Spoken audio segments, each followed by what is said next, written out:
Samsung began in 1938 as a small trading company that sold noodles, dried fish, and local vegetables.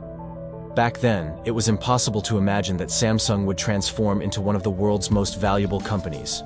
Produces so much more than you would think. Samsung have created skyscrapers, roads, hospitals, clothes, robots, and far, far more. They even had an aerospace division that created helicopters and tanks for the military.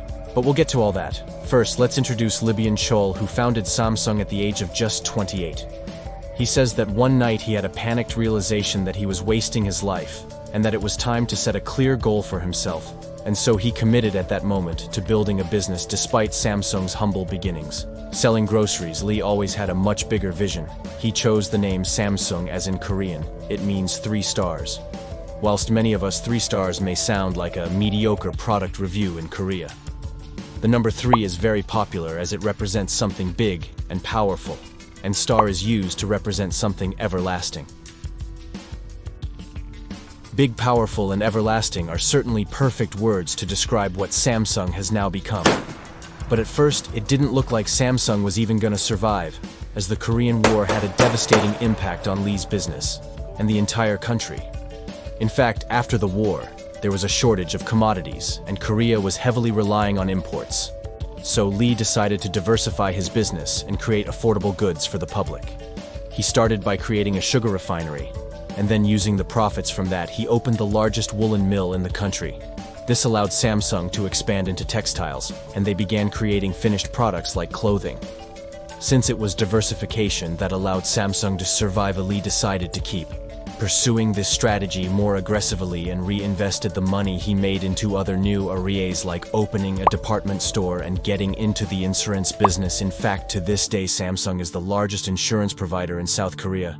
With all of this rapid expansion of his business, it wasn't long before Lee was the richest man in the country, and he was about to get a lot richer in 1968. Samsung executives had a meeting where they decided the next market to enter: electronics. A year later, Samsung Electronics was fully set up, and they created a 12-inch black and white TV. Within a decade, they'd become the world's #1 black and white TV manufacturer, thanks to their efficient assembly line production. And this success led them to start producing all kinds of home appliances, like in 1979. They began making microwaves in 1980. They started producing air conditioners in 1981. They produced 1 million color TVs.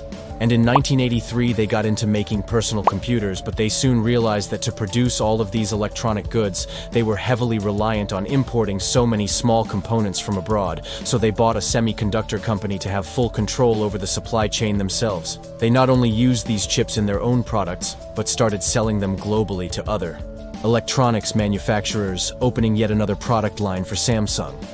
In fact, one of their many customers is Apple, who have used Samsung memory chips in their iPhones, despite the fact the two companies have become fierce rivals in the smartphone market, which we'll get to shortly as well.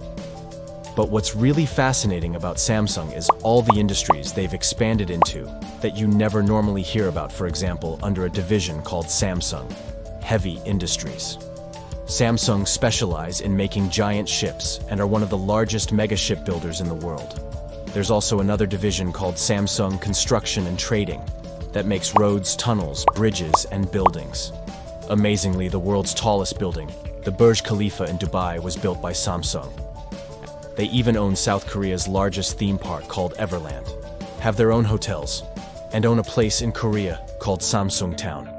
So whilst many of us probably know the Samsung brand, from its success in mobile phones and consumer monitors and gadgets, that's barely the tip of the iceberg. We haven't even mentioned Samsung's non-profit foundation, which includes a university and a hospital called Samsung Medical Center. Yep, Samsung even have a hospital. However, the fact that Samsung have expanded into so many industries may sound like an incredible business success story. A young entrepreneur starting with a simple idea, and then diversifying into more and more markets, and gradually building an empire. But that is certainly not the full story. The real truth is much more controversial.